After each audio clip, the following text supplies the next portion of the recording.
Welcome to the kingdom. I'm Chris, and this is Good Enough Gaming.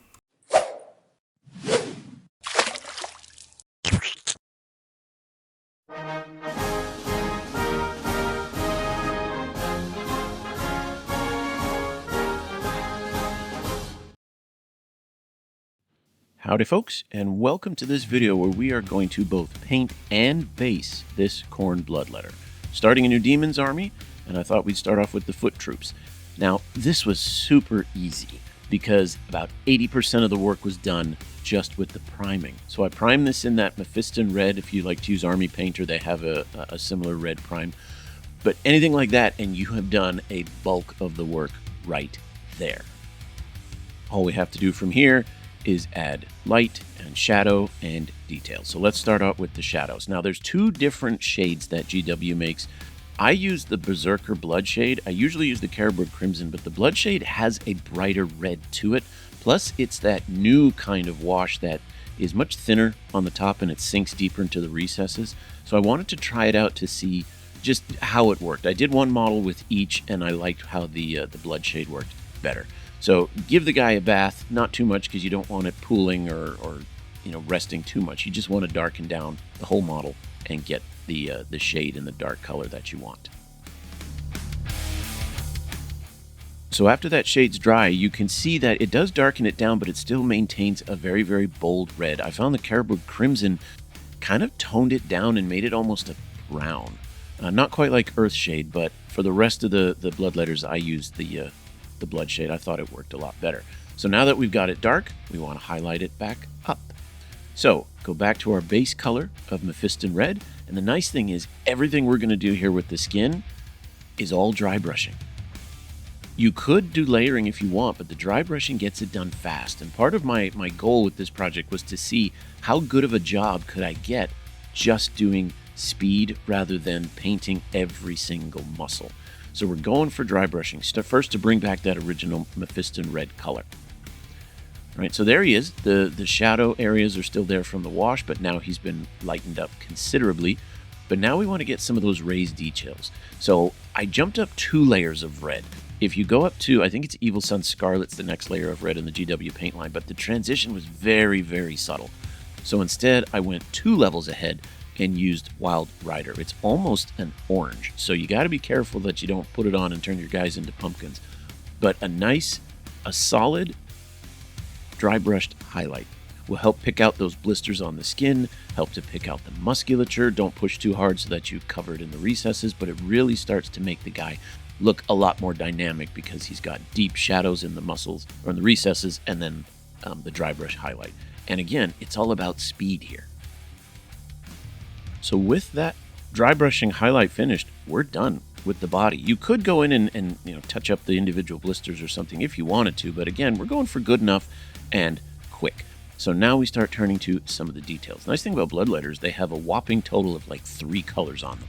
They got red, black, and bronze, not counting the sword, of course. So moving on to the horns here. Just grab whatever black. I used Abaddon because the black from Vallejo is very matte, and I wanted this to be a little bit shinier, not quite so matted. I kept the paint straight out of the pot. I didn't thin it down much. I did have to do a couple layers, though. Abaddon black does have a little bit of thinness to it. And after 2 layers, there you have it. The main antlers and the horns on the rest of the head, and also the claws. And I missed the sword hilt, but you'd also get the sword hilt too. Now, normally when I highlight black, I use Eshin Gray, but I wanted to use Skavenblight Dinge, partly because Skavenblight Dinge has a slightly grungier look to it. It's not quite as clean, and I just figured that would match since I'm painting demons. And then the other thing is because I haven't used that pot for anything else, and I was tired of it just sitting there not being used.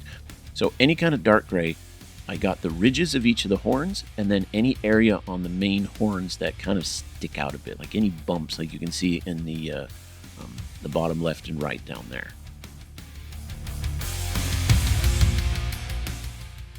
And then, of course, one more layer of highlight, Dawnstone.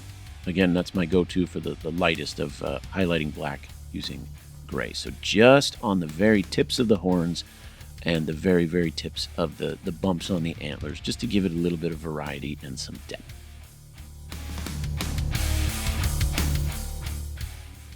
All right, so with the skin done and the horns done, he's already almost 90% finished. Just a few other details like the tongue, the sword blade, and the horn. The tongue's nice and simple. Now, the GW pattern for teaching these or painting these uses like a screamer pink or some kind of a purple for the tongue, but since the guy's got so much red on him, I didn't want to use a really, really dark purple or a dark red or something. So instead I used that light blue just to give it some real contrast.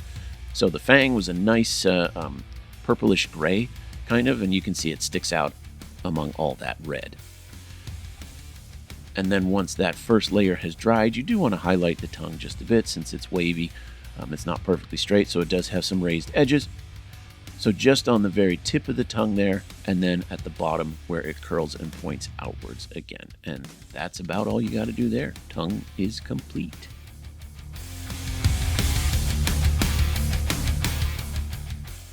Just finishing up some of the last few details on this guy. He's got a tiny little row of teeth above the tongue we got to take care of. So again, I grabbed a Morghast bone. You can use any bone color you want. I used this one just because I inherited this pot of paint from someone and I had never, ever used it. And it was a base paint. So I would only need one, maybe two coats. So there he is. I mean, other than his eyes, sword, and horn, he's finished. At least the model. Now, because the model doesn't have a whole lot of variety to it, I really wanted to take some time and do something really nice on the sword blade here. So I actually used GW's contrast method for painting the sword and getting it nice and fiery, but that does require a solid base coat of white. So here's Gray Seer.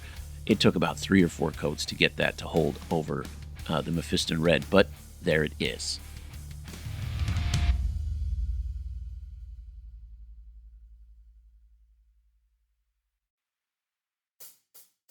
Now, while I was waiting for that last layer of white on the blade to dry, because the last thing I wanted to do was accidentally paint contrast on wet paint, I did the first coat on the horn. Now, GW recommends using Balthazar Gold, but I found that was really, really dark. And since there's so much red on this guy already, I didn't want to use a gold that was very heavy on the red as well.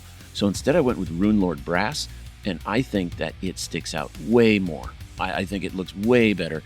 And we are going to put a bit of a wash on it just so that the symbol on top of the horn sticks out a little bit. But I did the horn, the hilt, and the pommel of the sword. Now for the eyes, I used a fairly two-step method here. So first, a little dot of white on the eye itself. Now you could, if you wanted to, just do a dot of yellow and your eye color would be done. But what I wanted to do was the dot and then use the speed paint here so it not only colors the eye, but it kind of tints the area around it. I saw someone else do that on a model with slightly larger eyes, and I think it worked really well. It also looks good on, for example, Space Marine helmet eyes, the same kind of thing. Paint it white and then use contrast for the actual color that you want.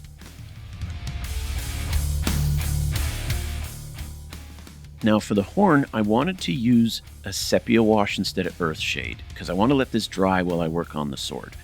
Now, I didn't use Earthshade as a wash because I found it to be too dirty. It's too dark brown. It makes the horn look super duper grungy and dirty. I want it to look worn, but not filthy. And the sepia does that just, well, perfectly. It gives it a dark shadow. It helps you pick out the highlighted details, but without really changing the overall color. So now it's time to get to the blade. So contrast Yanden Yellow is the first one, straight out of the pot onto the blade. Make sure you mix your contrast paints. I mean, shake them really good. Some of them settle just awful. And so you want to make sure it's nice and well mixed. So here, a simple coat. Don't worry about if it pools. Most of that's going to get painted over, but you don't want it to gob on there. But straight out of the pot, no thinning, no mixing, nothing like that.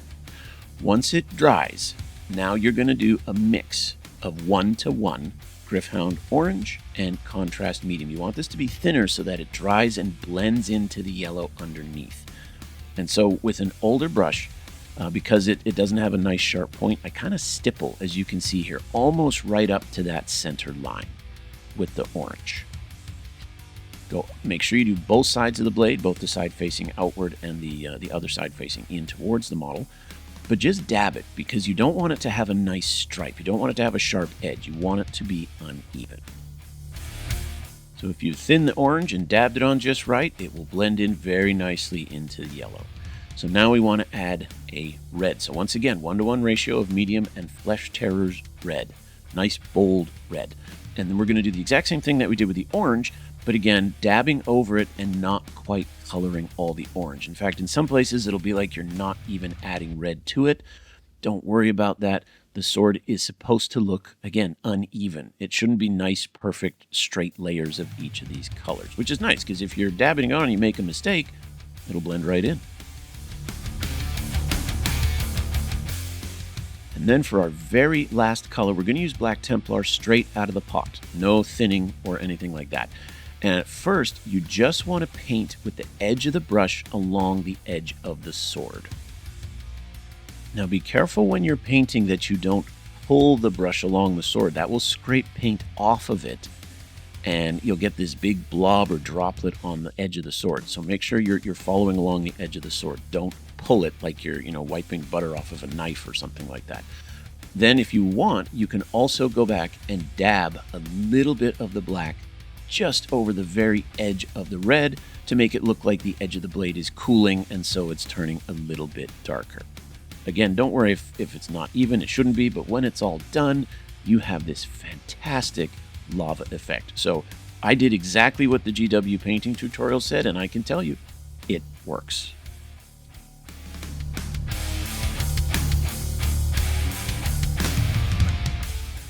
So with the model done, it's time for the base. Grab yourself a bright orange, Troll Slayer orange in this case.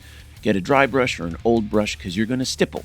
And the nice thing about this is you do not have to be very precise. You don't have to be accurate. Just blob some stuff on there. This is lava. It's not going to have a whole lot of rhyme or reason to it, and a lot of it's going to get covered anyways. Once you're done with that first orange, get a slightly brighter orange. I used Fire Dragon Bright in this case. And dab it over, leaving a little bit of the previous color underneath. Then when you're done with that orange, grab a bright yellow. You could use Flash Gitz yellow, Uriel yellow, whatever bright yellow you want. And again, dab it over top of the brighter orange, but leave a little bit of the previous color underneath. So you get this nice gradient or transition from the red to the orange to the yellow. For our last color, we're going to want a white, but not pure white. That'll look out of place. Instead, Pallid Witch Flesh has a slight yellow tinge to it. So when you dab it on here, it will look like the hottest part of the magma. And don't get too big with this part, otherwise it'll dominate the base a little bit too much. Once you're done with the colors, we want to actually seal it with a case of hard coat, because that gives a little bit easier of a job to the crackle paint of peeling off. Apparently the crackle paint sticks to the base more easily than it sticks to the hard coat. So by putting that hard coat on, when you put the crackle paint on and it's all done, it'll look really good. Now here, I didn't put it on thick enough, so I only had a few places where it was really breaking up, like you can see. The rest is almost just painted black. But other bases I did looked great when you really gob that earth on there. So there you have it, folks. Quick way to paint and base a bloodletter. Hopefully you thought that was good enough.